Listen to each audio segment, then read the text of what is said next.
Right, obviously your health situation was pretty dire at Tennessee. How much did the bye week help you get some guys back and just get a look at some of those younger guys who maybe have more opportunity? Yeah, we're still in the midst, of the healing process. So we're trying to get, gradually back, to where, we're as close to full strength as we can be. So, no, it's sort of an ongoing thing. Brad, Tavian Gatson got out there in Tennessee. What have you seen from him? What do you want to see move forward? How difficult is it to get a guy ready to play in November when he's been out for so long? No, you know what? Really excited to have him back. Obviously, we were really, really excited sort of about his progression and where he was in spring, when that injury occurred there at the back end. He rehabbed his tail off to get himself in this position so he could play in the last four, sort of while still, maintaining that ability, to keep a red shirt and that kind of stuff. So,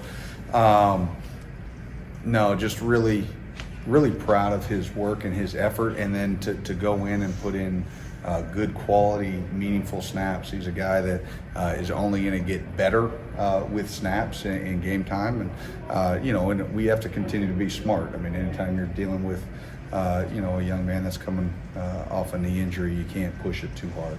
It looked like Austin Ramsey played for y'all the last couple games on the defensive line. What went into that move, and is that going to be something we see long term?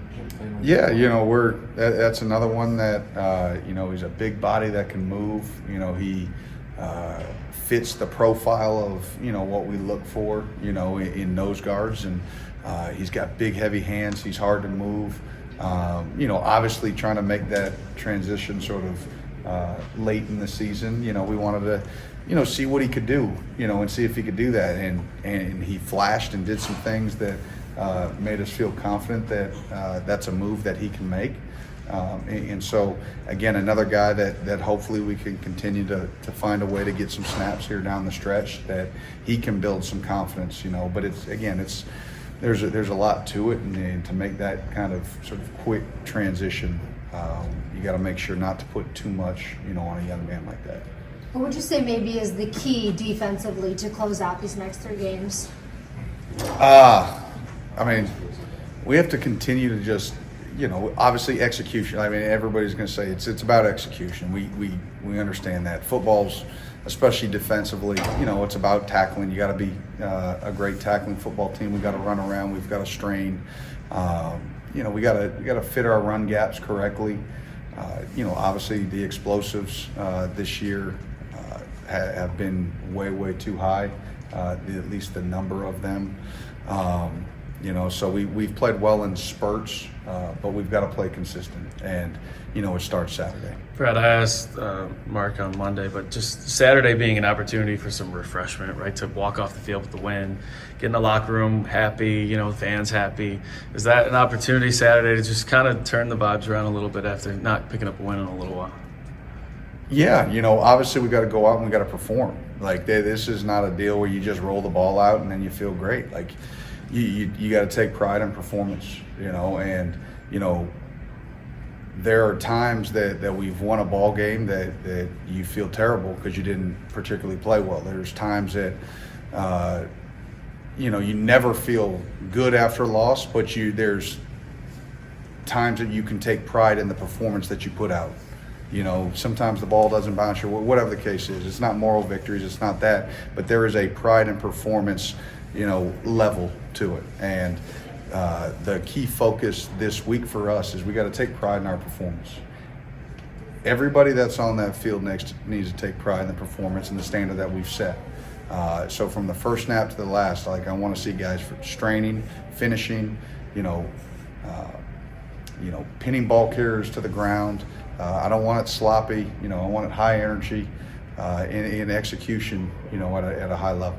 We talked back in the spring so much about those mid-year enrollees who are getting a lot of reps. Just where are guys like Brian Robinson and the Smith twins, where are they kind of at in their progression at this point?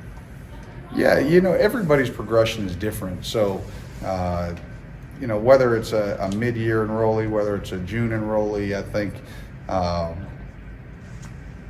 it's really more about how each individual young man's body matures, how they can sort of mentally handle what's required of them from a technique standpoint, from a mental standpoint, being able to go in and out of different techniques, being able to look to the sideline, understand what that signal is, then understand what the offense is presenting them, what their technique, all that stuff. And you know, if you come in mid-year, does it help? Yeah, you sort of get a jump start on it. You get to see how fast that and how much different that is from high school.